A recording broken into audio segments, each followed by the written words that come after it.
Assalamualaikum warahmatullahi wabarakatuh. Halo teman-teman semuanya. Hari ini kita akan berdiskusi tentang manusia dan peradaban.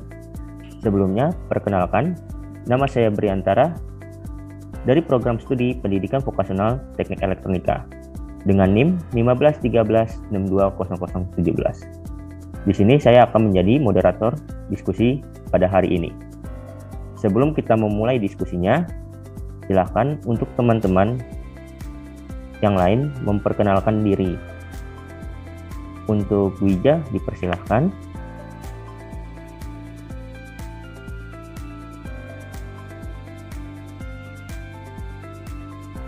Bentar. Oke.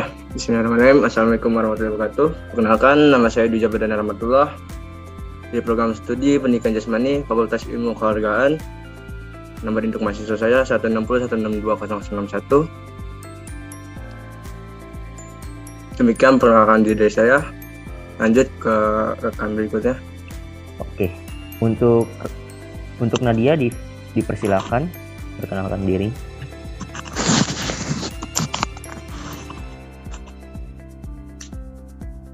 Assalamualaikum warahmatullahi wabarakatuh. Perkenalkan, nama saya Nadia Fiudia Putri dengan NIM 151662040 dari Prodi Pendidikan Tata Rias. Terima kasih. Dan yang terakhir ada Sonya.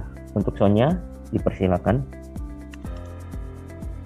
Assalamualaikum warahmatullahi wabarakatuh. Perkenalkan, nama saya Sonya Fatia dengan NIM 1516620039 dari Prodi Pendidikan Tata Rias. Terima kasih. Oke, sama-sama. Alvin Toffel pada pertengahan tahun 60-an menulis sebuah buku fenomenal dan futuristik berjudul Future Shock tentang gelombang manusia yang disebutnya sebagai peradaban, yaitu revolusi agraris gelombang pertama, revolusi industri gelombang kedua, dan revolusi informasi gelombang ketiga. Nah, menurut kalian, apakah hal yang tersebut sesuai dengan kondisi kita saat ini? Untuk Dwija, mungkin bisa meluangkan pendapatnya sedikit. Oke, baik. Izin di sini. Menurut saya sih, pendapat saya tentang buku Future Shock ini ya, yang ditulis oleh Alvin Toffel ini. Dia berprinsip bahwa di buku tersebut dia berpendapat ada tiga gelombang di mana adanya perkembangan teknologi maupun pertanian dan industri di era informasi dan komunikasi di kalangan masyarakat.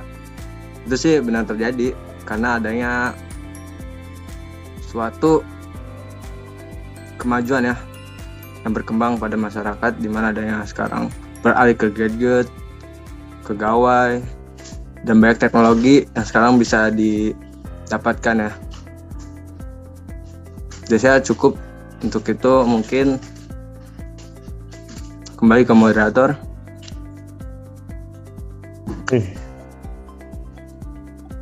Terima kasih untuk Dwija Perdana atas masukannya.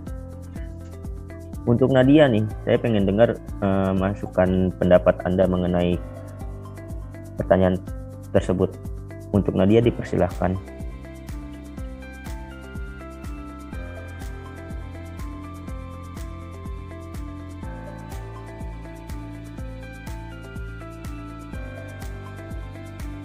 Menurut saya, dalam buku tersebut relevan dengan kondisi saat ini, karena dalam buku tersebut disebabkan bahwa kota akan kehilangan signifikansi seiring dengan perubahan pola kerja dari kerja kantoran dan di pabrik yang dialihkan menjadi kerja rumahan. Hal tersebut menjadi relevan karena pada saat ini kita sedang dilanda wabah virus COVID-19 yang mengharuskan kita untuk beribadah, belajar, dan bekerja dari rumah. Oke, terima kasih Nadia. Yang terakhir, saya pengen mendengar pendapat Sonya. Untuk Sonya, dipersilahkan. Baik, terima kasih untuk moderator. Menurut saya, hal tersebut juga relevan dengan kondisi saat ini. Karena dalam buku tersebut disebutkan bahwa pada suatu masa akan terjadi kemajuan teknologi membentuk suatu era yang disebut sebagai pasar online. akan hadir suatu masyarakat yang konsumtif. Hal tersebut relevan karena masyarakat saat ini banyak yang berperilaku konsumerisme sebagai tren global di mana barang maupun jasa yang tersedia digunakan secara berlebihan. Saya kembalikan kepada moderator. Nah, dari ketiga pendapat kalian di sini saya pengen bertanya lagi. Menurut kalian, peradaban apa yang kita hidup di dalamnya? Serta bagaimana relevansinya dengan teori siklus dan teori evolusioner. Untuk Dwija mungkin bisa kali berpendapat sedikit.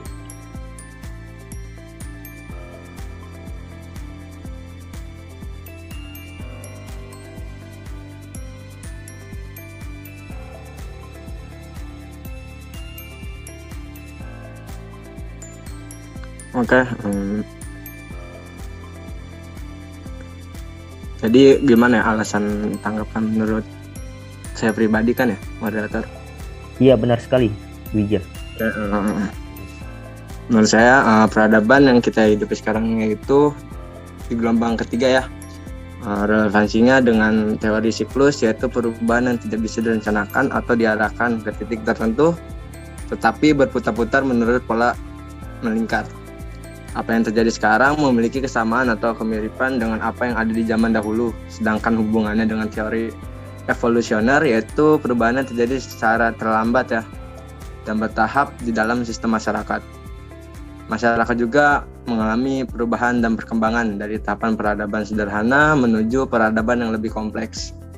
Mungkin segitu saja yang bisa saya dapat sampaikan, moderator.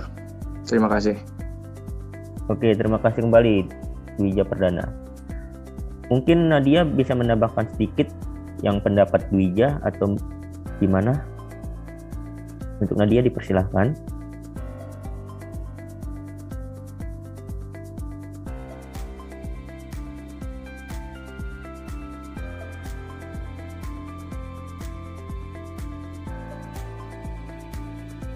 Oke, terima kasih moderator. Kalau menurut saya, kita sekarang hidup di gelombang ketiga, yaitu revolusi informasi. Relevansinya dengan teori siklus adalah bahwa perubahan sosial yang terjadi di masyarakat seperti gaya hidup kita saat ini tidak dapat direncanakan atau dikendalikan dan dapat terjadi secara berulang kali. Sebagai contoh, beberapa orang yang telah lanjut usia lebih memilih untuk mengikuti gaya hidupnya sendiri karena mereka sulit untuk mengikuti gaya hidup masyarakat muda zaman sekarang. Sedangkan kaitannya dengan teori revolusioner adalah bahwa perubahan sosial memiliki arah yang tetap dan dilalui oleh semua masyarakat. Perubahan tersebut terjadi dari peradaban sederhana ke peradaban yang lebih kompleks. Terima kasih.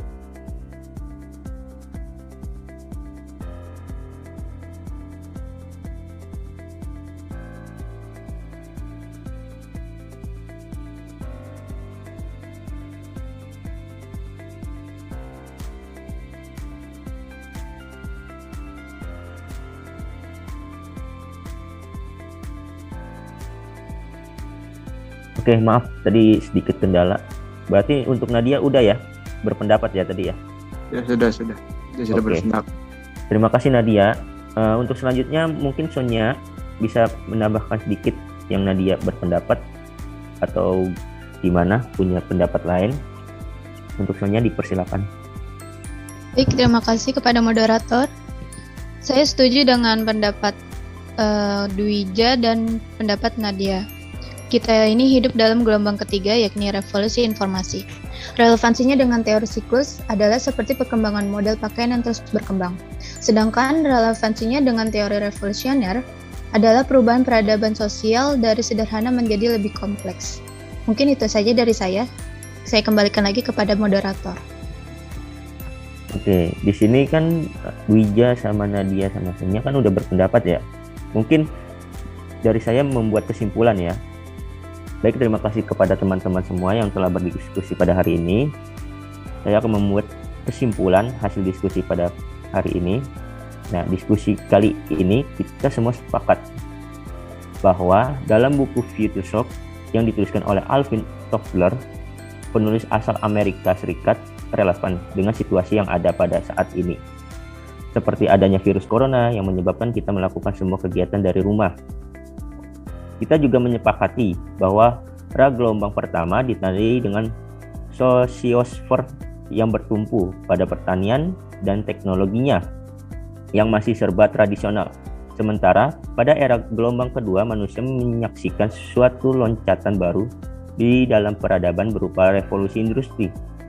Terbentuknya pusat-pusat industri yang memproduksi barang-barang dalam skala besar. Sedangkan pada era gelombang ketiga justru merupakan pengembalian dari era gelombang kedua.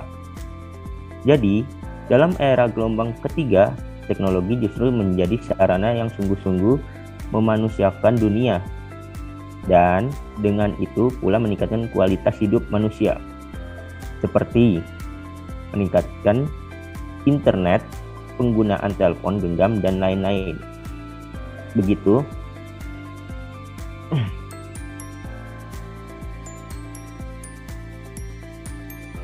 Kesimpulan saya, kurang lebihnya mohon maaf, dan saya berterima kasih kepada kelompok 11 telah bergabung diskusi, yaitu melengkapi tugas akhir ilmu sosial budaya dasar dengan dosen pengampu Bu Eva.